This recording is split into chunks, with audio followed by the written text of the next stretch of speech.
Chapter 26. I have a date with Marco Vega Friday night. I told Harmony as soon as I was sure Mom had left for the grocery store and Allie wasn't within eavesdrop distance. I have a date with Raj Friday night, Harmony told me back, and we screamed together. And then I realized something. Oh, sure, it seems obvious to you, but with all this stuff going on, my mind has been kind of overloaded lately. I never really asked Harmony about this Raj guy, so... All right, I said generously. You go first. Tell me all about Raj. Details. He's so great, Jamie, Harmony said. He wants to be a doctor and practice in the areas of the city nobody wants to go. He's incredibly smart.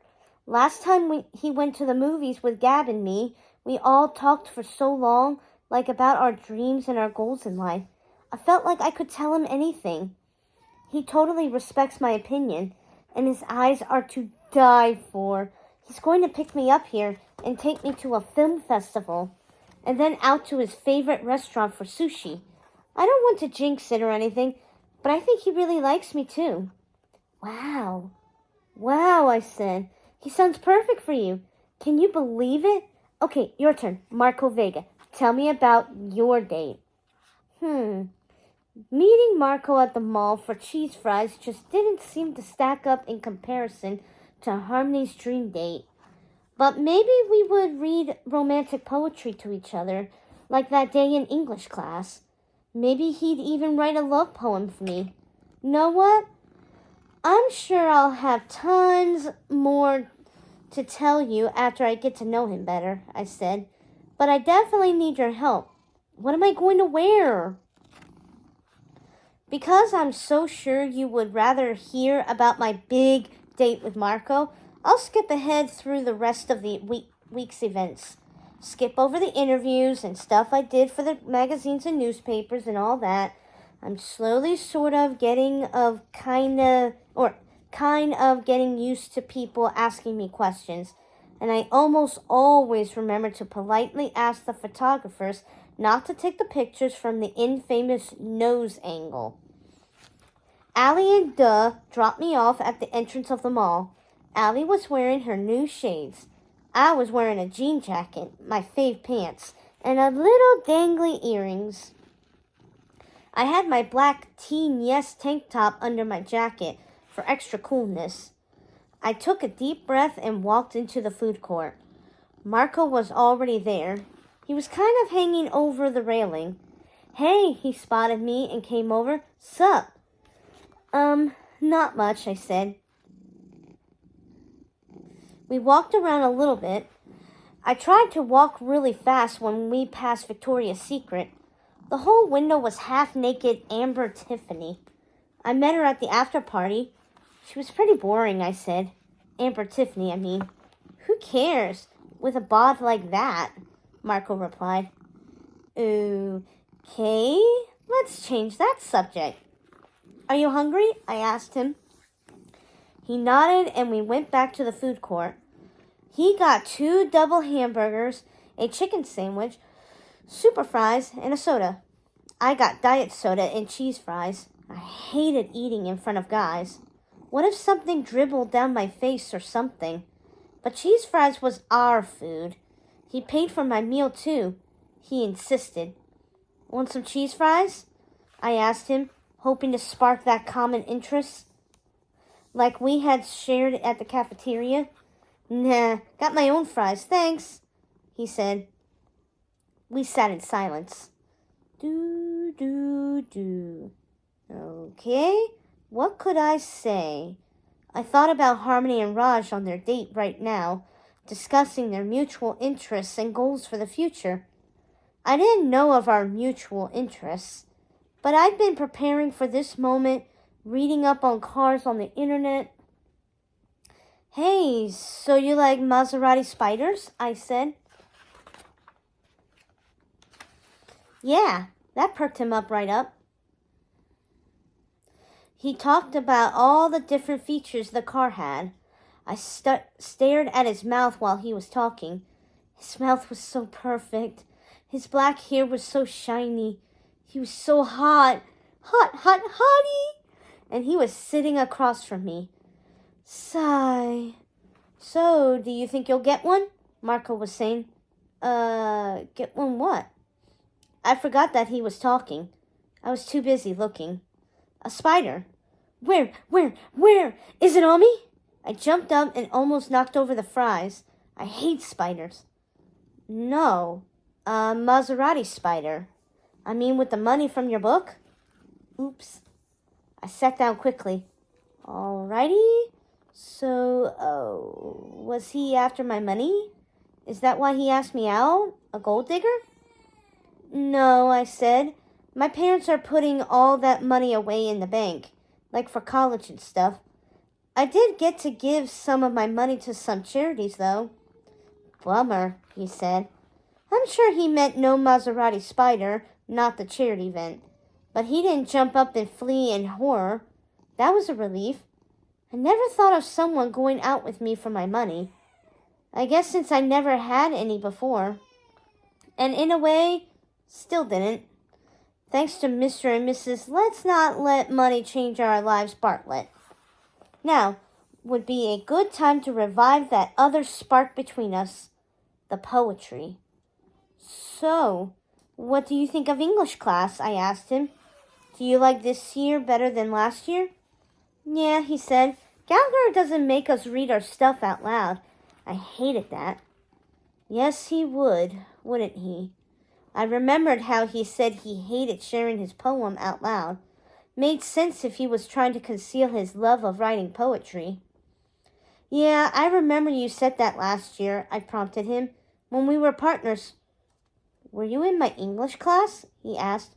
No offense, he added, seeing my face fall. Yeah, you read a poem to me out loud, I told him. Yeah, he said, slapping his forehead. I remember that. Man, that was way embarrassing. I had to block that out of my memory. Aw, that was sweet. He was embarrassed about reading the poem to me. I felt a little better. I'm done, Marco said, finishing his burger. Want to go check out some posters? We headed over to the poster store. I waved a little hi to Caden on the Brentley Street poster. It was almost time for Allie to pick me up. I guess we better go, I said. My ride will be here soon. We walked in silence to the main entrance. I thanked Marco for inviting me. We stood there and, oh yeah, he was leaning forward and Kissing. Me and Marco Vega were smooching by the main entrance of the mall. Kiss, kiss, kiss. No tongue or anything, just lip action. Kiss, kiss. Out of the corner of my eye, I saw Duh's car pull up. I didn't want Allie to see who I was with. One thing, because of her Palm Squad association with Sawyer, but also because she would have blackmail on me with my parents about dating the Fawns. I had to break away. I'll see you at school, I said, all breathless and Marilyn Monroe. I'll call you, Marco Vega said. I bounced into the car. Oh, look at the happy girl, home from her first date, Allie sneered. Did you get some good chess tips? I gave her my best. I'm sorry, did you say something? Look, I kept my promise not to say a word in Duh's car. I didn't want to spoil my happy mood. I leaned back and smiled, thinking about Marco Vega's lips on mine. Myrna raged at her emergency meeting of the evil cliché of populars. She's taken out some of our best. They're having no effect on her at all. Her flicks are becoming more powerful. I command you, must be crushed. Chapter 27. To Jamie from Oliver. I appreciate your fulfilling your radio and TV interview requests, but you still have outstanding print requests and deadlines are approaching. Please let me know when you can complete the following. Number 1, the essay on girls in today's society for the New Yorker. 2. The short story for Tween Scenes winter issue. 3. The short story for the anthology about high school. Plus, you've been asked to be the teen advice columnist for the syndicated news service, serving more than 1,500 newspapers. If you're interested in a monthly column, let me know. Yay. I stared at my laptop, wishing words would materialize. Okay, let's start with number 1. The essay on girls in today's society for the New Yorker.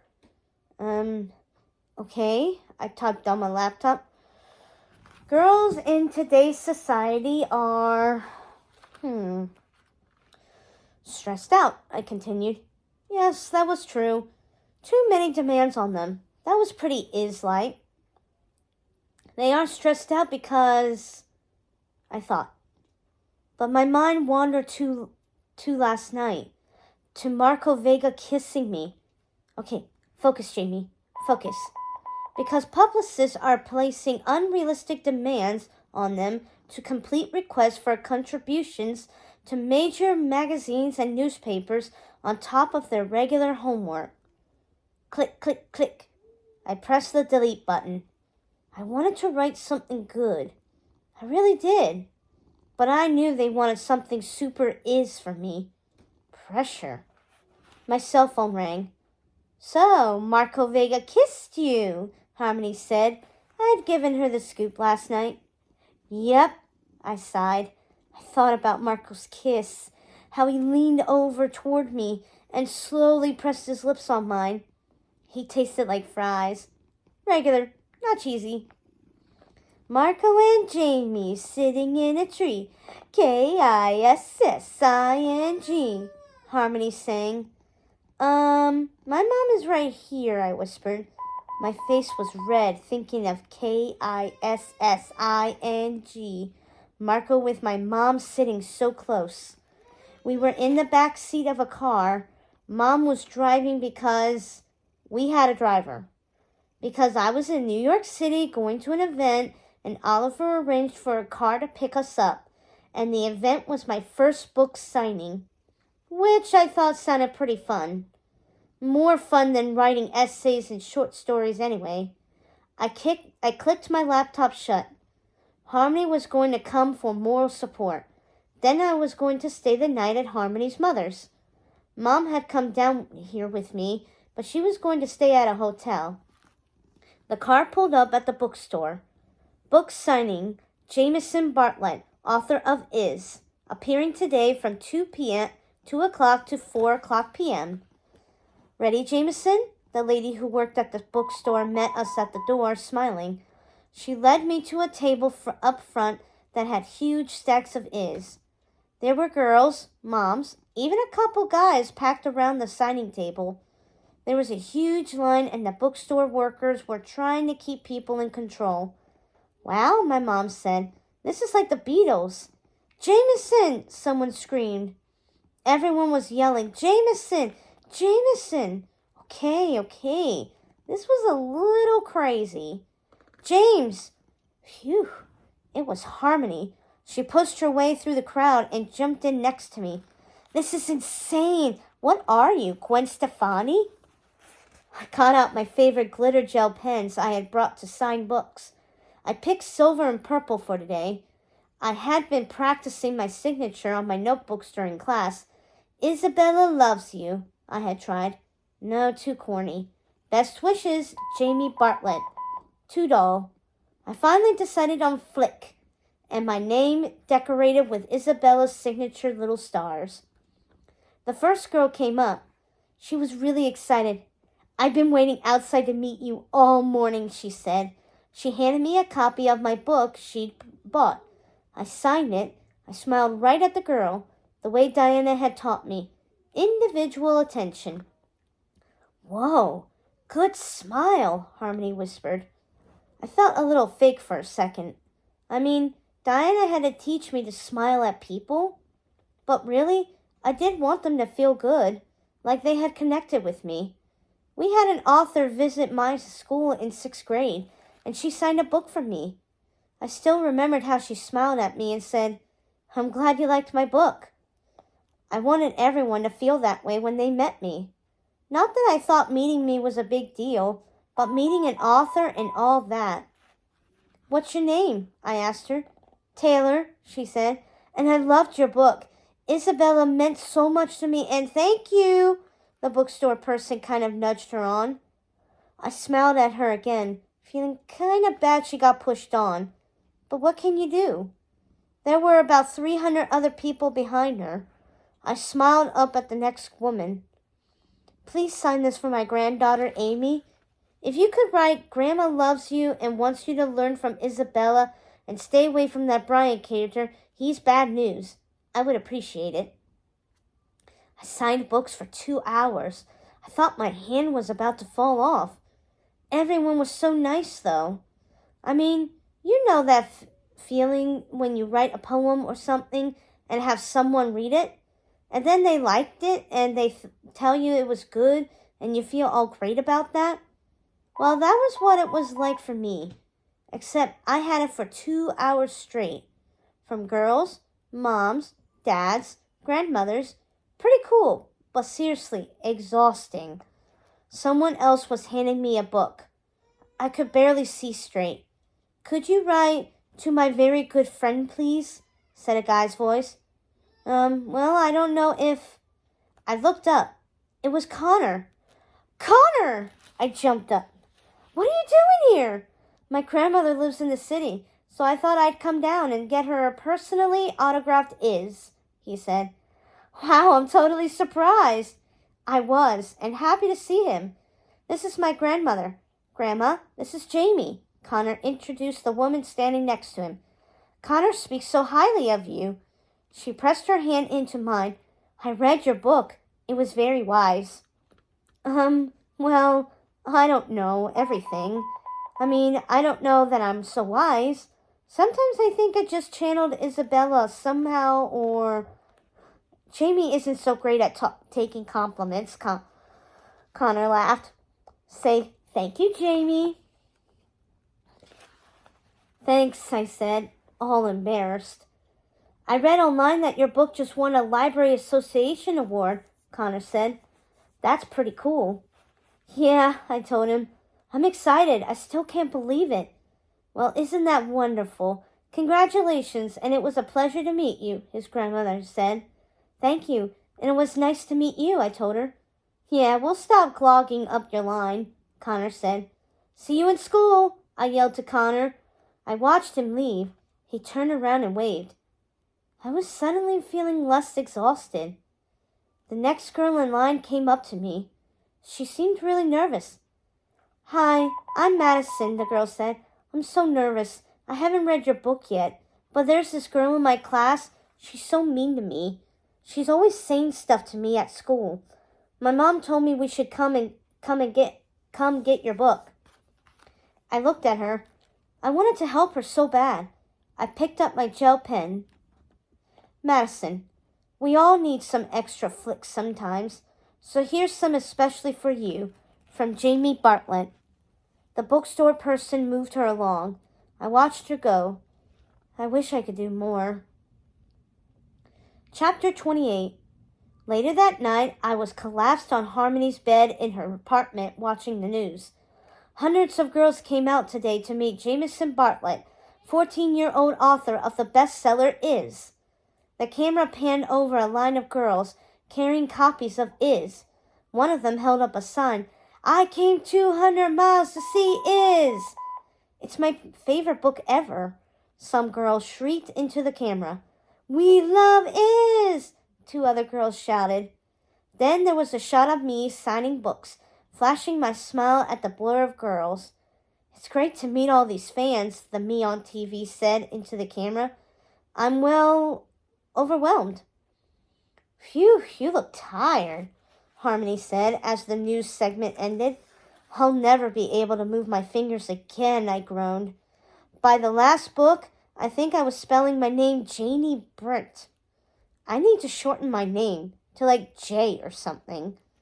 I went through 3 glitter pens. I'm serious. My fingers were about to fall off. Harmony held the slice of Hawaiian pizza up to my mouth so I could bite it.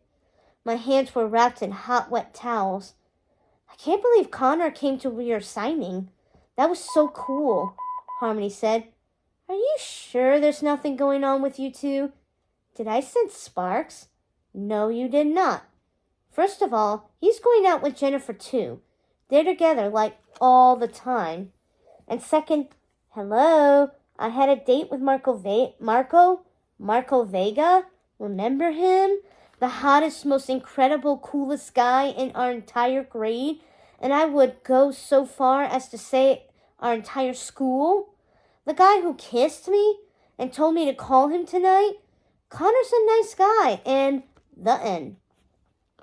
Harmony stuffed more pizza in my mouth. A piece of pineapple fell on my neck. I didn't care. I was too tired to move. Okay, I got it. So let me tell you more about Raj, Harmony said, while I have you captive. He's so sweet. He brought me a flower to our date. It's so great he's homeschooled, 'cause he can come over sometimes in the morning to do homework. And he really studies hard. I mean, he's so focused on going pre-med already. Jeez, and he doesn't even have grades to worry about, I grumbled, motioning my head for another bite of pizza. He says he wants to learn for the sake of learning, Harmony sighed. Finally, someone with enough brains to challenge Harmony Prodigy Pickney. I wish you could meet him tomorrow. But he's doing some math competition in the Bronx. He's so adorable. He was. I'd seen his picture. I'm starting to believe you invented this perfect guy. Are you sure he's real? I teased her. Oh, he's so real. You will have to meet him soon. I'll get your schedules coordinated. I can't believe my best friend in the world has a boyfriend, and I have never even met him. I thought about that for a second. I used to know everything in Harmony's life. I mean, even last year when she moved down here for half the time, she still had most of her social life upstate. Now she was getting this whole new life. A new boyfriend I'd never even seen except in pictures. Oh, Harmony interrupted my thoughts. Gabrielle's going to come over for brunch tomorrow. Did I tell you? She wants to meet you.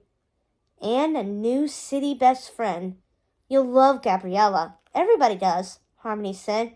You have to ask her about what she, Raj, and I went to Central Park and... Well, ask her.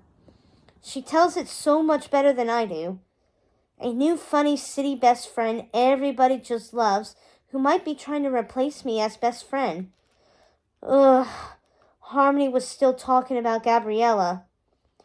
Harmony, Marco told me to call him tonight, I interrupted her. So if you don't mind...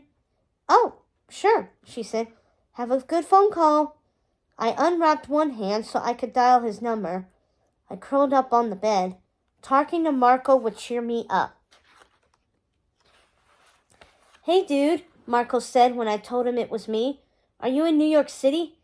Yeah, I had a book signing today. My hands are about to fall off from signing my name so many times, I said to him. Your hands are about to fall off? Dude, let me tell you, mine are too. You should have seen what I did. I fixed my mom's carburetor today. It took forever. She's got this SUV. You should see the engine on this thing. First I had to